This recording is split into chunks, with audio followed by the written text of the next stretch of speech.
Hey everyone, Melia here, certified Christian counselor, international bestselling author, and transformational coach. We're going to talk about 3 clues to date the new way.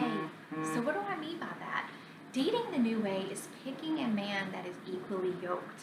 It is dating God's way. You guys know I have a huge heart for godly relationships, you being the godly woman, him being the godly man, and coming together, which brings me to number 1. He must have a relationship with Jesus. If we are out there in the dating scene and we're hoping that he's going to change his mind, I want you to stop. I want to stop you right there. Okay?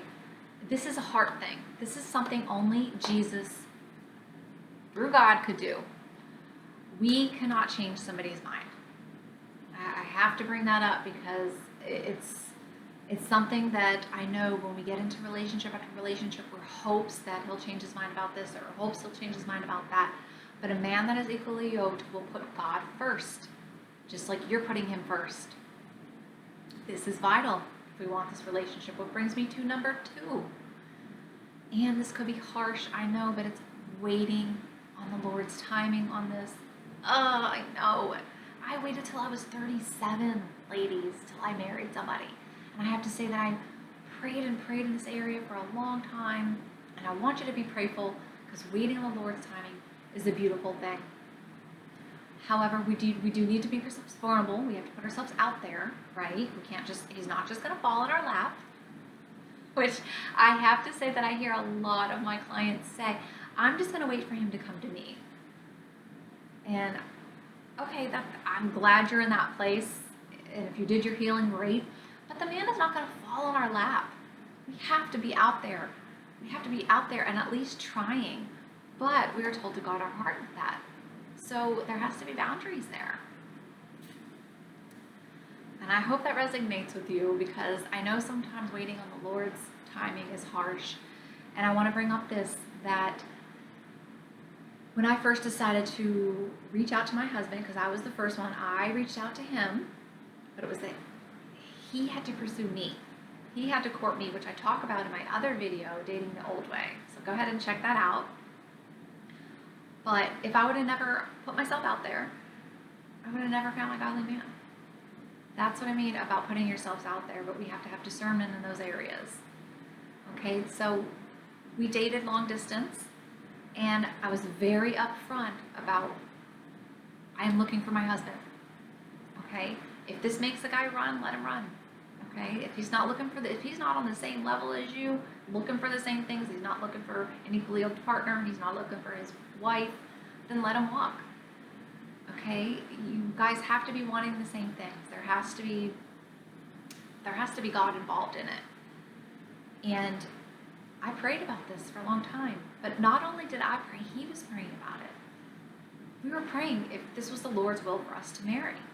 And this is huge. This is why godly relationships, picking an equally yoked partner, so when you do come together in marriage, and not that it's going to be perfect all the time, because it's not. Actually, there's another video that I have that talks about the struggles of a marriage. But what I could say is that when you have God with you, fighting your battles with you, I mean, when 2 or more are gathered, the Lord hears our prayers. That is biblical. So this makes us stronger. We can fight the battles with God's way. Who wouldn't want that?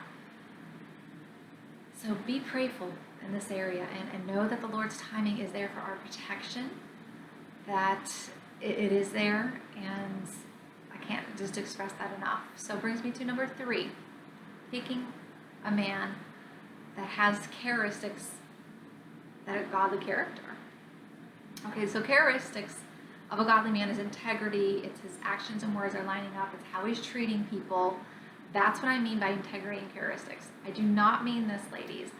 His financial status and his school status.